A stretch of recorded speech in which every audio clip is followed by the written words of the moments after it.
आज हम देखने क्लास 12 का जियोग्राफी सेकेंड बुक का चैप्टर नंबर आपका 8 होगा और ये पार्ट 2 वीडियो होगा। इसके बाद पार्ट एक और पार्ट 3 बनेंगे तो खत्म हो जाएगा।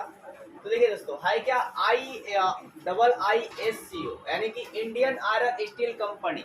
इंडियन आयरन स्टील कंपनी सबसे पहले यही पूछता है कि इंडियन आयरन स्टील कंपनी की स्थापना कब हुई, मतलब इसको का स्थापना कब हुआ था? 1937 में। कहाँ हुआ? तो वेस्ट बंगाल, मतलब पश्चिम बंगाल में हुआ था।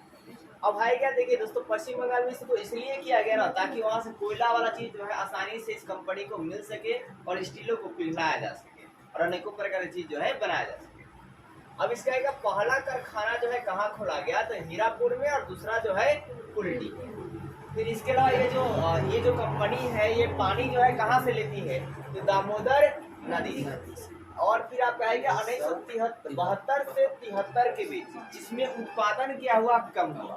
मतलब आपसे पूछ लिया जाएगा कि इंडियन आयरन स्टील कंपनी में उत्पादन जो है कम कब हुआ था? 1972 से 73। आपने यही देखा कि इसको मतलब इसको कंपनी की जो स्थापना है कब होती है? 1937 में। कहाँ होती है? तो वेस्ट बंगाल में। और दो जगह खोला जाता है, एक कहाँ भाई साहब? तो एक का पहला कारखाना कहाँ जी? हीरापुर, और दूसरा कुल्टी। फिर आपका है क्या, ये जल जो है कहाँ से लेता है? दामोदर नदी। फिर आपका है क्या कि इसमें उत्पादन कब हुआ? कम कब हुआ? 1972 से 73 के बीच जो है उत्पादन क्या होता है? कम होता है। अब है देखो भाई, VISW मतलब इसका क्या होता है? V का मतलब विश्वेश्वरैया, क्या जी? विश्वेश्वरैया। और I का मतलब iron and steel works. Iron and steel क्या जी? वर्क्स। तो इसे प्रारंभ में मैसूर लोहा इस्पात वर्क भी नाम दिया गया। तो स्टार्टिंग में आपका है क्या? VI मतलब विषय को स्टार्टिंग में क्या नाम दिया गया? मैसूर लोहा और इस्पात वर्क्स, क्या जी? मैसूर लोहा और क्या जी? इस्पात वर्क्स भी नाम दिया गया, क्योंकि इसमें आपका इसको मैसूर में खोला गया और लोहा का ज्यादातर वस्तु जो है बनती थी। अब देखिए, बाबा बुदन की पहाड़ी से ये क्या ले लेता है? लोहा अयस्क को लेता है और अनेकों प्रकार चीज को बनाता है। तो लोह अयस्क को पूछ लिया जाएगा कि लोह अयस्क को VISW जो कंपनी है वो कहाँ से लेती है? तो बाबा बुदन की पहाड़ी से। और इस कंपनी को भाई साहब कोयला आसानी से नहीं मिलता है। अब कोयला आसानी से जब नहीं मिलता है तो ये चीजों को पिघलाती कैसे है? लोहा को कैसे पिघलाती है? तो लकड़ी को जलाकर चारकोल बनाती है। चारकोल का मतलब कोयला बनाती है। क्या बनाती है? कोयला बनाती है। और फिर उसके बाद लोहा को पिघलाती है। अब ये जो बात है, मतलब ये कब तक इन्होंने ऐसा काम किया? तो 1951 तक। कब तक जी? 1951 तक।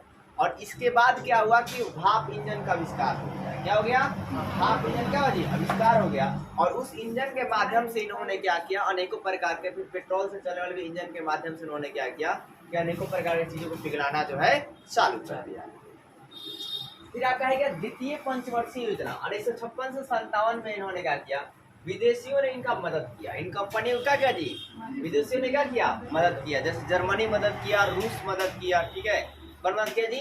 जर्मनी मदद किया, रूस मदद किया और यूनाइटेड किंगडम मदद किया। किसने किया? जर्मनी, रूस और क्या जी? United kingdom.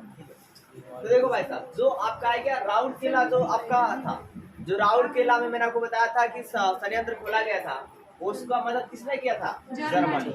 और राउरकेला कहाँ है? उड़ीसा में। कहाँ है? उड़ीसा में।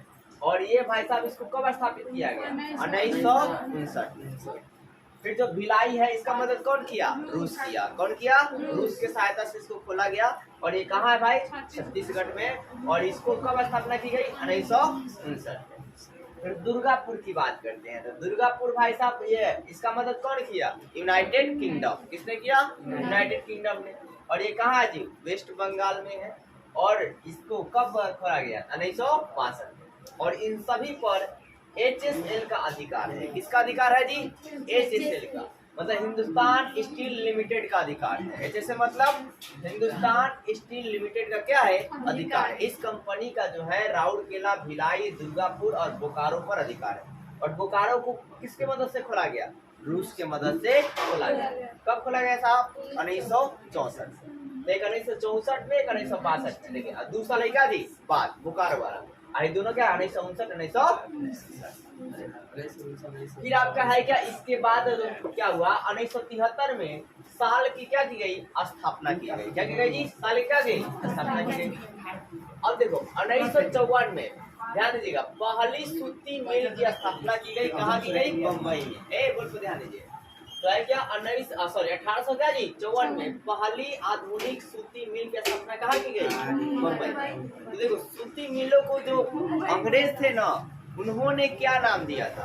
जहाँ पर सूती के कपड़े बहुत ज्यादा बनाते थे उसे मैनचेस्टर कहा गया। क्या कहा गया था? मैनचेस्टर। क्या कहा गया था जी? मैनचेस्टर। मतलब जो ब्रिटेन वाले थे और ब्रिटेन में बहुत ज्यादा सूती मिलें थी उस मिलों को क्या नाम दिया गया था? तो मैनचेस्टर नाम दिया गया था। क्या नाम दिया था? मैनचेस्टर। उसी प्रकार आपके सूती मिल की स्थापना जो है भारत में जो है कब खोला जाता है? 1854 में। और कहाँ खोला जाता है? तो मुंबई में। कहाँ जी? मुंबई में। ठीक है। फिर आपके बाद ये सारी बात सूती मिल की बात है।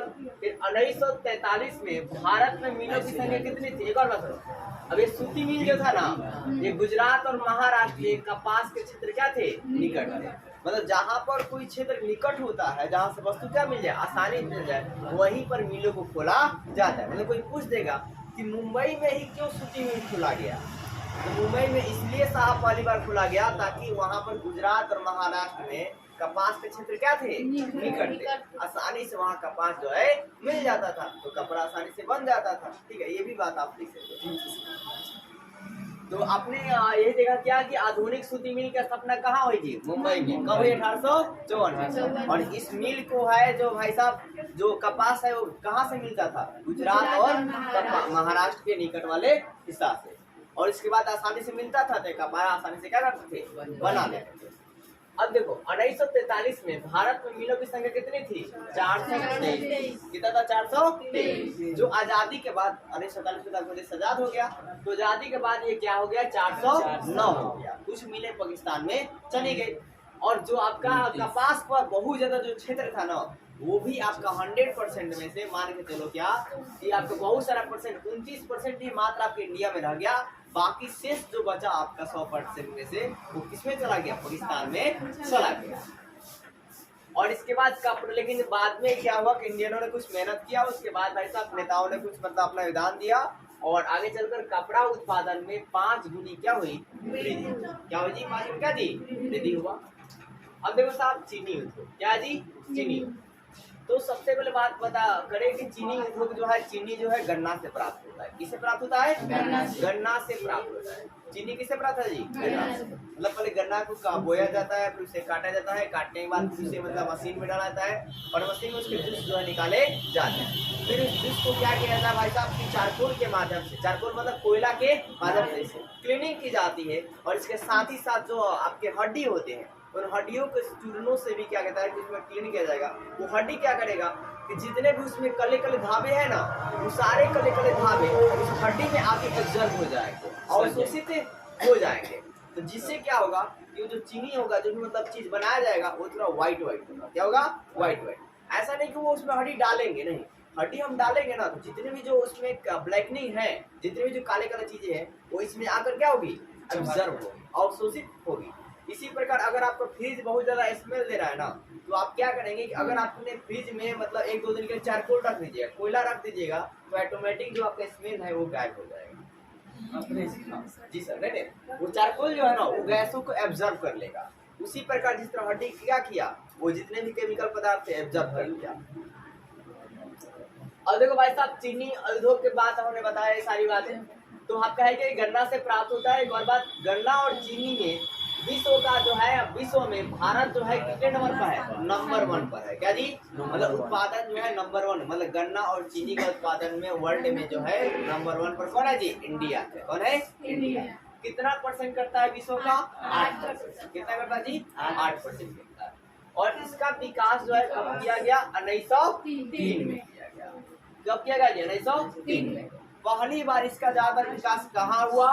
महाराष्ट्र। फिर दूसरा इलाका तो आपसे पूछ लिया जाएगा कि बताइए कि भारत में जो है गन्ना का विस्तार जो है या विकास जो है सबसे ज्यादा कहाँ किया गया? तो महाराष्ट्र में। और दूसरे नंबर पर कहाँ किया गया? तो यही 2 सवाल।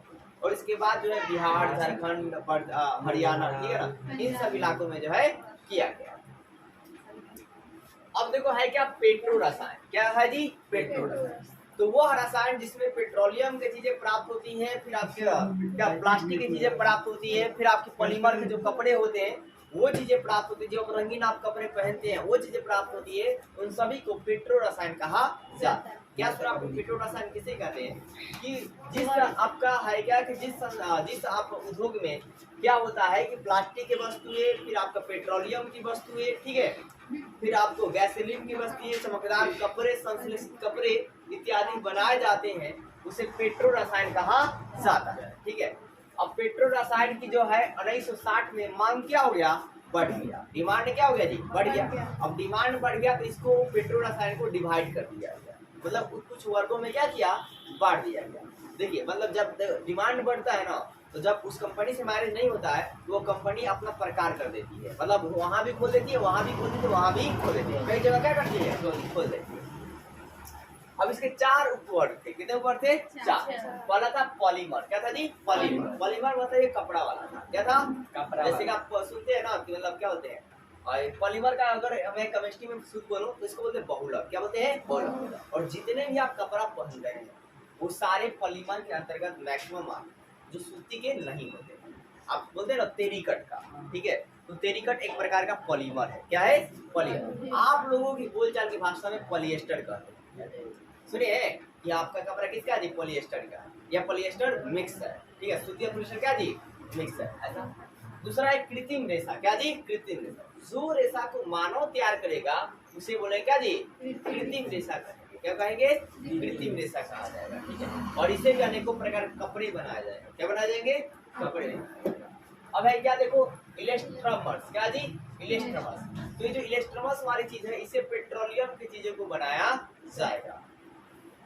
फिर चौथा है आपका पृष्ठ संक्रिया। क्या जी, पृष्ठ का जी, संक्रिया। तो ये भी इससे आपको गैसोलीन टाइप का चीज जो है वो आपके बनाए जाते हैं। गैसोलीन एक गैस प्रकार की है। अब देखो महाराष्ट्र में शैल रसायन का केंद्र है, तो पूछा जाएगा शैल रसायन का केंद्र कहाँ है जी, तो महाराष्ट्र में। कहाँ जी, मतलब खनिज टाइप का, खनिज वाला केंद्र कहाँ जी, तो महाराष्ट्र। अब देखो भाई साहब, इसमें आपका है क्या कि मतलब अनेकों बार कंपनी बनाई गई। इसमें पहली क्या जी, IPCL। क्या जी, IPCL। और दूसरा क्या जी, PCL, मतलब सिर्फ आई हटा जाए, क्या जी, PCL। ठीक है, तो अगर इंडियन पेट्रो क्या जी कॉर्पोरेशन लिमिटेड, ठीक है, क्या सुना आपने, इंडियन पेट्रो कॉर्पो लिमिटेड। आपको ये सारा फुल फॉर्म ऑनलाइन वीडियो मिलेगा। फिर आपका है क्या, देखो PCL मतलब आपका वही है पेट्रो कॉर्पो लिमिटेड। फिर आपके पास है CIPE। क्या जी, और इसके बाद क्या जी, NOCIC। अब इसका स्थापना कब हुआ, 1961।